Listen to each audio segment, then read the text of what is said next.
Welcome back. I'm happy to have Erin from Primary Health with us today. Primary Health has been a huge partner with City Rescue Mission.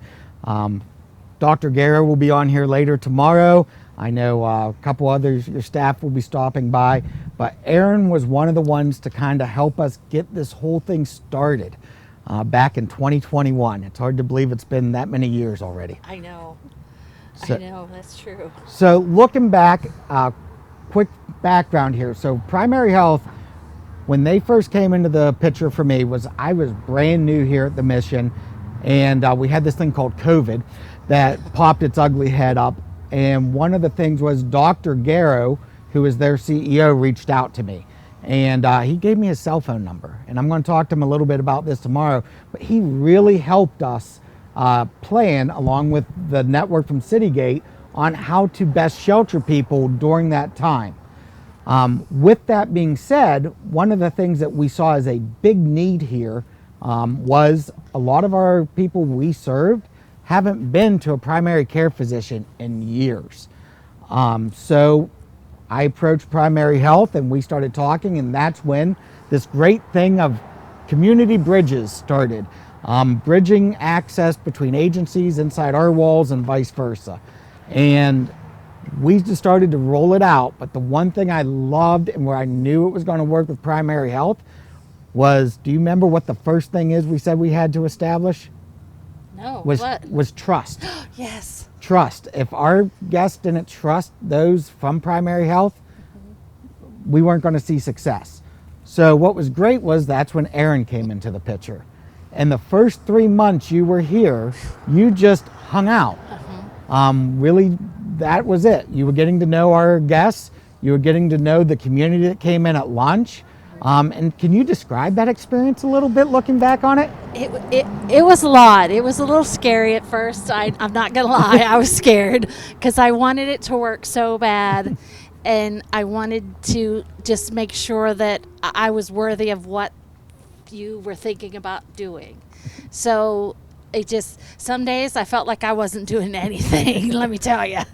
But then once I had the first gentleman talk to me, the first guest, and then it just grew from there. Yeah. And what's great is it just started to roll along. So Erin's first job here was, again, getting to know the individuals. But then after that, she was setting up appointments and trying to get them down to Primary Health because they are a 10-minute drive down the road. But one of the challenges was, one, getting them down there, making sure they kept their appointment. And that's when we were talking again about this, hey, we got to bring the service here. We don't have the capability to do it at the mission, but luckily Primary Health did some research and they found the mobile unit. Oh, I was so happy about the mobile unit because it was so hard to get the guests to Primary Health because the Primary Health Mill Street office is so busy. So when they talked about the mobile unit, I was all for it, and I made sure that we were always busy and always full. There was never a time when there was not anybody here. Trust me. And I remember that. I think we kicked it off in January because I remember the first time it came in, it was snowing. We're all in heavy coats.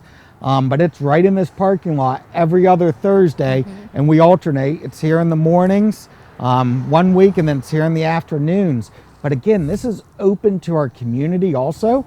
It's a walk-up clinic, and Dr. Rumbaugh does a great job with our guests. And do you have any stories you want to share for that? Any success stories that stick out without giving out names or anything like that? Well, honestly, anytime anyone comes back to me and says, "Oh my gosh, Dr. Rumbaugh was really nice. Can you get me another appointment?"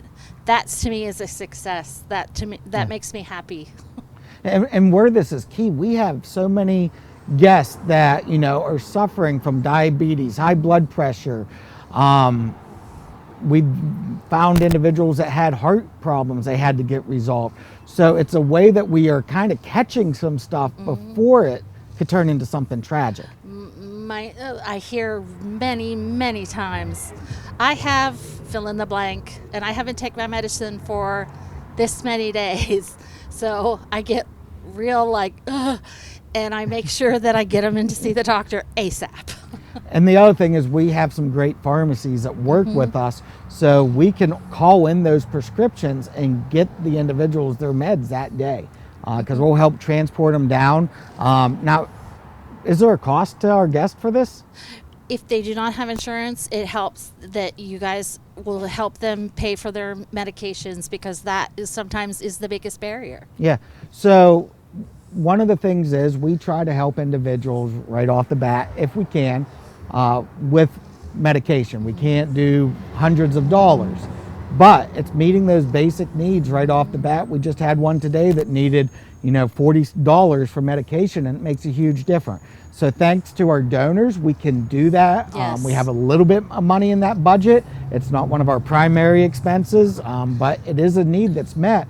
Because again, if you're able to start treating symptoms and offering somebody shelter, and now they're getting 3 meals a day, and they're working with job readiness and life skills, you're meeting all these needs. And it all starts meeting that basic need of shelter and food. We always say hope starts here at the mission with a hot meal, which is why you started coming down at lunch. But the mobile unit has been such a blessing, and it just doesn't come to the City Rescue Mission. Where else does it go? We actually go to here in Newcastle, we go to Lawrence County Cares and Arise, the shelter, the women's shelter, and we go to the mission in Erie, and we also go to the mission in Beaver. Yeah, so they are serving all of Western Pennsylvania. Again, primary health has been a huge blessing to us. And Erin, how many days are you here now a week? I'm here every Tuesday and Thursday without fail. So one of the other great things is we actually have office space for Erin. So she can come in those days and meet with individuals. And what do you do during that time? Sometimes I don't feel like I do anything, but then sometimes before I even hit my door, I have people saying, Miss Erin, I need this. Miss Erin, I need that. Can you help me with this? Can you help me with that? So it's nice. Yeah, and again, it's all because they trust. That was huge. They have built a trust with primary health. Nick Barron will be joining me tomorrow, and we're going to talk something new that we're doing right now called Mission Access, which is having times for our guests just to go down to primary health that is reserved for them. That's something we just kicked off. And there's so many great opportunities. And it really does start with you guys in leadership at Primary Health. You have always been very supportive to us. So, one of my questions is, why are you guys so supportive of the City Rescue Mission? What do you see a ministry of ours bringing to this community? Well, I think it's important to just show people that we care. I wouldn't have, when they asked me if I wanted to do this, I was nervous, but I was like, this is something that I felt called to do. So that's why I did it, and that's why I stay, and that's why you're going to have to pry me from here.